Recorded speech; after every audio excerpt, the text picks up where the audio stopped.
বীরভূমের নলহাটির রাষ্ট্রায়ত্ত ব্যাংক বড় ধরনের চুরির হাত থেকে রেহাই পেল। বীরভূমে নলহাটির ব্যাংকে ঘটে যায় অস্বাভাবিক চুরি। নলহাটির রাষ্ট্রায়ত্ত ব্যাংকে চুরির ঘটনায় চাঞ্চল্য বীরভূমের নলহাটি থানার কুড়ুম গ্রামে।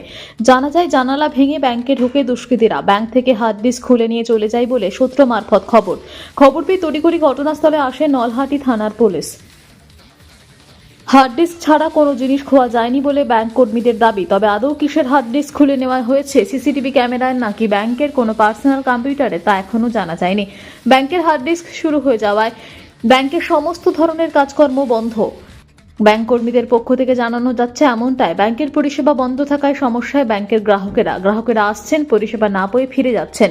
তদন্তে নলহাটি থানার police. Bureau report, Tarapith TV. ব্যাংকে দেখলাম হঠাৎ শুনলাম যে চুরি হয়েছে।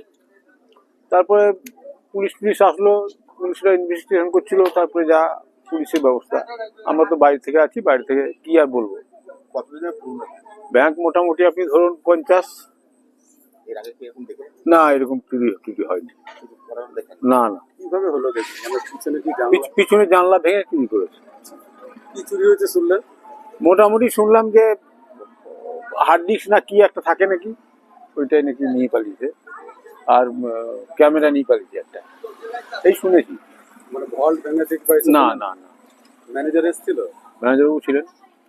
যে এখন কি ব্যাংক আজকে বন্ধ? আজকে বন্ধ পুরোপুরি, পুলিশ কোনো কারবার হয় না, কিছু না। এখনো দেখছি পুলিশটা বসে আছে। ব্যাংকের কোনো কাজ হচ্ছে না, সব তালা মারা সব তালা মারা ছিল। পুলিশ এখন সব চলে গেল। না, পুলিশ আছে একজন, কিছু আছে? এই যে ওনার ছোট টাউনবাবু কে আছে, কি নাম? অরূপ কুমার সরকার। বলছি কোথায় এসেছিলেন? ব্যাংকে টাকা তোলার জন্য এসেছিল। নিয়ে দেখছি এই অবস্থা, ব্যাংক বন্ধ। কি কারণটা কি বুঝতে পারলেন না? না, বলছে শুধু বন্ধ এটুকু মাত্র। চুরি হয়েছে ব্যাংকে, জানেন? না, তো খবর পাইনি। মানে একটা চুরি করার চেষ্টা হয়েছে, ও তাহলে ঘুরে যেতে হচ্ছে আপনাকে। হ্যাঁ। কি নাম আপনার? অজয় মুখার্জি। অজয় মুখার্জি, বাড়ি? ধরমপুর।